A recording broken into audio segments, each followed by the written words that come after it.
pues mi tertulia va a ir sobre la vulva.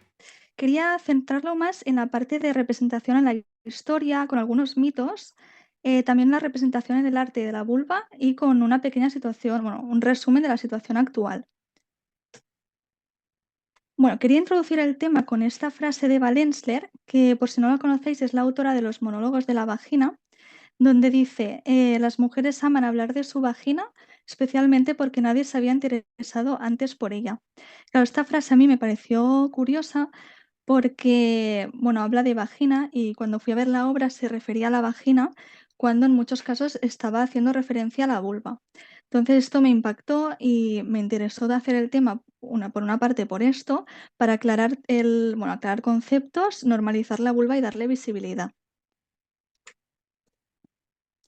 Vale, aquí es, bueno, un poco el índice con una pequeña introducción, los mitos y representación en la historia, la vulva en el arte, un poquito de revolución y censura, la vulva en la actualidad y unas pequeñas conclusiones. Vale, como introducción y un poco a raíz de lo que he hablado de Valensler, seguimos confundiendo el término vulva y vagina. Entonces, para acabar de aclarar, por un lado, la vagina, como vemos en la imagen izquierda, es el canal que une el útero con los genitales externos. Y estos genitales externos, que es lo que podemos observar, es la vulva, que aquí vemos en la parte derecha un poco sus partes, ¿no? El monte de Venus, el clítoris, que ahora también hablaré de él, la uretra, los labios externos, internos y la entrada vaginal. Vale, no podía hablar de la vulva sin nombrar el clítoris, que es una de las estructuras de la vulva que ha estado más invisibilizada. Y bueno, clítoris viene de la palabra griega kleitoris, que significa pequeño monte. He subrayado esto de pequeño porque me parece interesante que hasta el 1998, que no se estudió de manera completa el clítoris por Ellen O'Connell, se pensaba que el clítoris era únicamente lo que podíamos observar, es decir, el capuchón y el glande. Pero Ellen O'Connell vio que lo que podemos observar es únicamente un 10% del clítoris. Claro, al final ha habido siempre una visión androcentrista del mundo y el clítoris y la vulva han causado desinterés. Y como decía Nancy Tuana, que es una filósofa americana, ha habido un miedo al placer y al placer separado de la reproducción, porque como sabemos el clítoris es el único órgano exclusivamente dedicado al placer. Va, entrando ya un poquito en los mitos y representación en la historia, bueno, ha habido durante mucho tiempo la creencia de que la vulva, bueno, o el genital femenino era un genital masculino invertido o un genital incompleto, también se decía. Estas creencias eran propagadas por los médicos de la época, como por ejemplo el médico Galeno en el Imperio Romano o Andreas Vesalius en el siglo XVI, quien hizo un tratado de anatomía, un libro que se llamaba De Humani Corporis, y como vemos en esta imagen, en este tratado se puede observar, ¿no?, la creencia de que la vulva era un pene invertido. También esto, ¿no?, a raíz de lo que he dicho de la visión androcentrista, el genital, digamos, en mayúsculas, es el pene, ¿no? Y entonces la vulva sería, pues, un genital incompleto. Vale, aún así, ha habido también, mitos en la historia, ¿no? Donde se creía que la vulva servía para alejar las desgracias. Por ejemplo, tenemos el mito de Baubo, como vemos aquí en la escultura de la izquierda, donde se dice que la diosa Deméter, que es la diosa de la tierra y la agricultura, estaba triste por la pérdida de su hija Perséfone.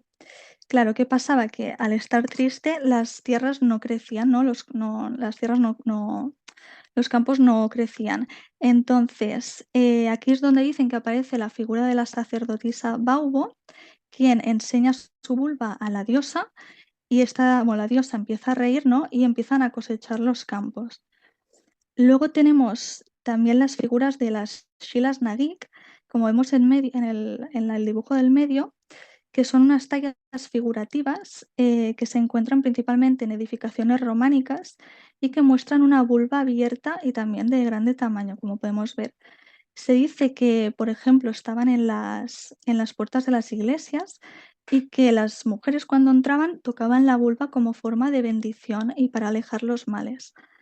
Aquí, por último, también podemos ver un dibujo, ¿no?, que muestra un poco esta creencia de la vulva con poderes para alejar las desgracias o los demonios, vemos aquí también. Claro, yo cuando estaba haciendo esto me preguntaba el porqué, ¿no?, el motivo de que la vulva, alejara las desgracias. Claro, yo no he encontrado información sobre esto, tengo algunas hipótesis, pero bueno, podemos dejarlo hasta al final, por si queréis también compartir, ¿no? Darle alguna vuelta a el por qué, ¿no?, la vulva podía alejar las desgracias. También, se ha visto la vulva durante muchos momentos como con poderes curativos, o nutritivos también. Por ejemplo, hay un dicho en Cataluña, yo que soy de Cataluña ni lo conocía, que es "la mar es posa bona si veu el cony d'una dona", que quiere decir la mar, se pone buena si ve el coño o la vulva de una mujer. También, por ejemplo, se decía que la vulva, servía para favorecer la fertilidad de las plantas y las personas, y decían que las campesinas en Occidente, hasta el siglo XX, delante del lino recién plantado, decían que se levantaban la falda y decían: "Crece hasta la altura de mis genitales". También, por ejemplo, en la India ha habido mucha adoración del yoni, el yoni como lugar sagrado y como sinónimo de vulva.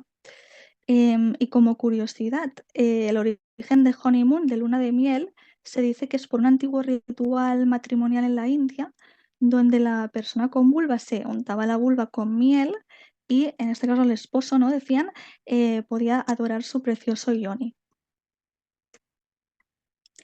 Claro, o sea, es interesante ver estas connotaciones más positivas, ¿no?, que hemos visto, pero la vulva es más conocida, ¿no?, por ser algo obsceno o peligroso o feo incluso, ¿no? Claro, esto cómo sucedió, ¿no?, que empezara a verse de esta manera más negativa. Por un lado, la Iglesia tuvo bastante que ver y, por ejemplo, en la Edad Media, la Iglesia defendió la creencia de que las brujas, es decir, las mujeres, podían, hacer crecer dientes en sus genitales. Como vemos en la imagen izquierda, a lo que esto se decía vagina dentata. Claro, esto servía, ¿no?, para castrar a los hombres y también, servía, ¿no?, a la religión como, bueno, para controlar la sexualidad, ¿no?, sobre todo de las prácticas fuera del matrimonio. También tenemos el mito del nacimiento de Atenea, que se dice que Atenea nace por el cráneo de Zeus. Claro, esto es representativo también porque vemos aquí, ¿no?, si nace por el cráneo de Zeus, vemos que la vulva y ni la vagina tienen ningún papel reproductivo. Y también, sobre el lenguaje, el término pudendum se ha utilizado durante mucho tiempo, sobre todo en la ciencia, bueno, como sinónimo de vulva. Claro, ¿qué significa pudendum? El origen de esta palabra es del latín pudere, que significa avergonzarse. O sea, estamos diciendo que vulva es sinónimo de avergonzarse. Claro, esto es un claro sesgo de género porque pudendum se refiere a vulva, pero en ningún caso es sinónimo de pene o testículos, por ejemplo.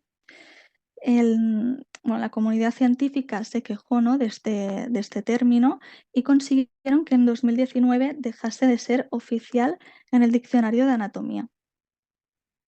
También, como otro sesgo de género, podemos reflexionarnos sobre las expresiones que utilizamos, como es la polla o el qué coñazo, ¿no?, con connotaciones muy diferentes. Vale, ahora entraré un poquito en la representación de la vulva en el arte.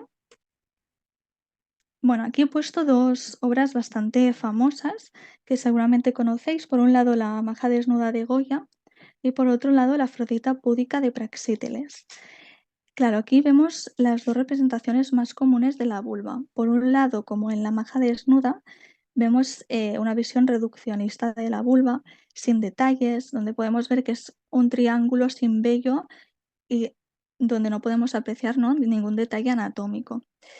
Y luego en la Afrodita púdica vemos cómo ni siquiera podemos ver la vulva, es decir, está tapada en este caso por la mano, ¿no? Entonces, hice una búsqueda en Google que puse arte de mujeres desnudas, ¿no? Para ver cuáles eran las obras que aparecían y vemos, ¿no? Estas 2 representaciones más comunes de la vulva, que son o sin detalles, ¿no? O tapada, ya sea por la mano como por prendas de ropa, por ejemplo. Este dibujo de Vincent Van Gogh, me llamó mucho la atención, que se llama Hombres de pie y sentados desnudos femeninos, y podemos ver cómo en el dibujo el hombre, sale de pie, ¿no? Mostrando sus genitales sin ningún problema, y por otro lado vemos cómo la mujer está sentada, que ya es representativo, ¿no? La postura, y con las manos tapándose la vulva. O sea, vemos el trato, ¿no? Indistinto que han tenido, los genitales masculinos y femeninos. Aún así, y aunque lo más común es representar la vulva de estas 2 maneras que hemos visto, ha habido, autores y autoras que la han representado de una manera mucho más real. Por ejemplo, vemos la obra del origen del mundo de Gustave Courbet, donde podemos ver una vulva en primer plano, con vello e incluso podemos apreciar algún detalle como lo que podrían ser los labios internos también. Eh, claro, esto que muestra una vulva, totalmente, bueno, mucho más real, ¿no?, que las otras, escandalizó a los moralistas de la época. Y claro, por ejemplo, el artista de Robertis fue al museo y se sentó delante del cuadro como forma de protesta, por el tabú, ¿no?, que sigue habiendo, con la vulva. Y aunque en Occidente no se mostraban detalles de la vulva en las obras, en Japón, por ejemplo, existía el arte erótico shunga, como vemos en el dibujo de la izquierda, donde podemos ver que se muestran detalles tanto del pene como de la vulva.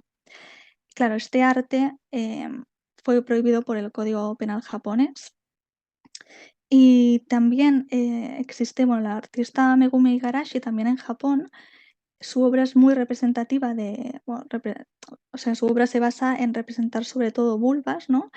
Y por ejemplo, esta viñeta me pareció muy interesante porque muestra, ¿no?, el trato diferente que tenemos de la vulva en comparación con otras partes del cuerpo, ¿no?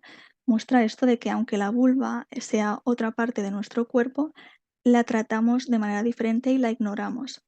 La artista Megumi Igarashi también fue arrestada en algunos casos por las autoridades japonesas por sus obras de vulvas, ¿no? O sea, vemos como las representaciones de vulvas, que debería ser algo natural, es visto como algo obsceno. Claro, y ahora pasando ya a la vulva en la actualidad, como algo más positivo, ¿no? Podríamos decir que, bueno, cada vez hay más proyectos que ayudan a visibilizar la vulva. Por ejemplo, está el proyecto de Vulva Gallery, que, bueno, donde podemos ver, bueno, es con fines, ¿no?, educativos, y podemos ver la diversidad de vulvas con diferentes, colores, tamaños y formas. Claro, esto ayuda mucho, ¿no?, a visibilizar la diversidad de las vulvas. Claro, también hablar del impacto de la pornografía, porque la pornografía nos vende un ideal de vulva, que es un ideal de vulva infantil. Es una vulva sin vello, es una vulva rosada, una vulva simétrica. Claro, cuando la vulva real, ¿no?, de una persona adulta, no es así, sino que tiene vello, puede ser de colores más oscuros, puede ser o suele ser asimétrica, los labios internos pueden sobresalir. Claro, ¿qué consecuencias tiene esto? Por un lado, ¿no?, podríamos pensar que el malestar, ¿no?, de no encajar en este modelo irreal, ¿no?, de vulva, y también una de las consecuencias es el auge, ¿no?, de las operaciones estéticas, en la vulva. Por ejemplo, las labioplastias, que son la reducción de los labios, o internos o externos, pueden ser los 2. Y, por ejemplo, según la Sociedad, Internacional de Cirugía Plástica Estética, del 2015 al 2019 se incrementó un 73,3% las labioplastias a nivel mundial. Y en España, en 2021 se realizaron 4.212, que a mí no me parece poco, la verdad. Claro, ¿qué pasa aún? Que seguimos sin ser capaces de nombrar la vulva por su nombre. Desde que nacemos, ¿no? No nos nombran la vulva por su nombre, no nos explican sus funciones, no nos invitan, ¿no?, a explorarla. Claro, esto Harriet Lerner lo denominaba como mutilación genital psíquica, ya que nos borran la vulva, por un lado, de nuestro cuerpo con las mutilaciones genitales femeninas y por otro lado, en la mente nos borran la vulva, ¿no? Claro, aquí tengo un vídeo, a ver, que lo tengo también aquí, a ver si se puede ver.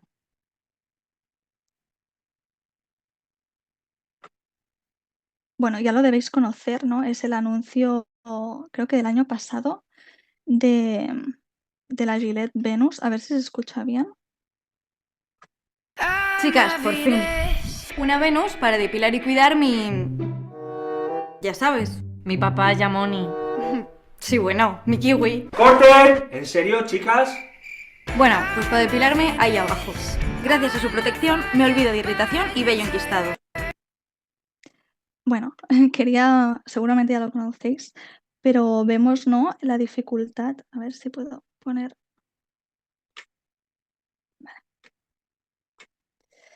Vemos, ¿no?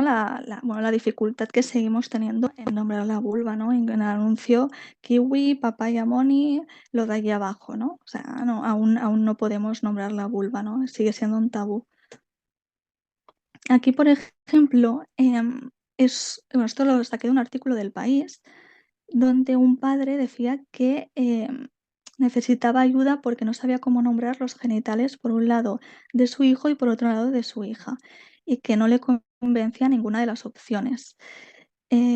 Claro, aquí un educador le contestaba, ¿no? Que el utilizar eufemismos para nombrar tanto los genitales femeninos como masculinos, esto hacía, ¿no? Que perpetuáramos un tabú o que las niñas percibieran que hay un tabú en los genitales, que es algo de lo que no debemos hablar, que hay algo malo, porque no tenemos este trato, ¿no? Igual para otra parte del cuerpo, que no tenemos problema, por ejemplo, en decir codo al codo, ¿no? Y para acabar, para ir acabando, hay este estudio de la EFAPIL, que es un centro de investigación del cáncer ginecológico en Gran Bretaña, donde hicieron un estudio a 1000 mujeres cis entrevistadas entre 26 y 35 años y donde vieron que el 65% de ellas tenía problemas para denominar la vulva y la vagina. Claro, muchas de estas mujeres, ¿qué pasaba? Que evitaban ir al médico por bueno, por esta dificultad, ¿no? De nombrar la vulva. Entonces, vemos que hasta aquí puede llegar, ¿no? La dificultad, hasta poder afectar a la propia salud, ¿no? De las personas. Y ya para ir acabando con unas pequeñas conclusiones de qué podemos hacer, primero de todo, pues empezar a nombrar la vulva por su nombre. No utilizar eufemismos que, como hemos visto, puede, bueno, perpetúa el tabú, ¿no? A la vulva. También hablar sobre ella, darle importancia, normalizar su diversidad con proyectos, ¿no? Como el de Vulva Gallery, ayudan mucho a esto. Luego el autoconocimiento, ¿no? Aquí me parece interesante algo que dijo bueno, Mireia Grossman, que es una fisioterapeuta especializada en suelo pélvico, y dijo que para que el cerebro esté conectado con una parte del cuerpo, necesitamos ver, tocar y mover esa parte. Claro, ¿qué pasa con la vulva? Que difícilmente o muchas veces no la miramos y tampoco la tocamos. Em, claro, con esto también quiero invitar, ¿no? A 2 ejercicios. Por un lado, el ejercicio de visualización de, ¿no? Imaginar cómo es nuestra vulva, ¿no? Imaginar sus partes, que esto ya suele ser muy difícil a veces. Y también pensar, ¿no? Que Mireia Grossman también lo decía, de imaginar que hubiera una pared con 200 vulvas, ¿no? Y saber si fuéramos capaces, ¿no? De identificar nuestra vulva en esa pared. Y el otro ejercicio es el de autoexploración, ¿no? Autoexploración con un espejo, mirarnos, conocerla. Claro, esto también me parece interesante, eh, bueno, explorarnos en diferentes momentos. Por ejemplo, cuando estamos excitadas, cuando no, la vulva es muy diferente. Cuando tenemos frío, cuando tenemos calor, en diferentes momentos. Y claro, también, porque claro, ¿cómo podemos también obtener placer, ¿no? De una parte del cuerpo que no conocemos. Después también, bueno, la educación para la igualdad, ¿no? educar a toda la población con los mismos valores para dejar de tener un trato un trato diferente, ¿no?, a los genitales masculinos y femeninos, por otro lado. Y finalmente, por supuesto, una educación sexual con perspectiva de género. Bueno, aquí como bibliografía, he utilizado para hacer la tertulia, bueno, me leí el libro de Vulva, la revelación del sexo invisible, muy interesante de Mitu Sanyal, que os lo recomiendo. Y por otro lado, algunos capítulos también del Origen del mundo, de Catherine Blackledge, por si os sirven también. Y muchas gracias.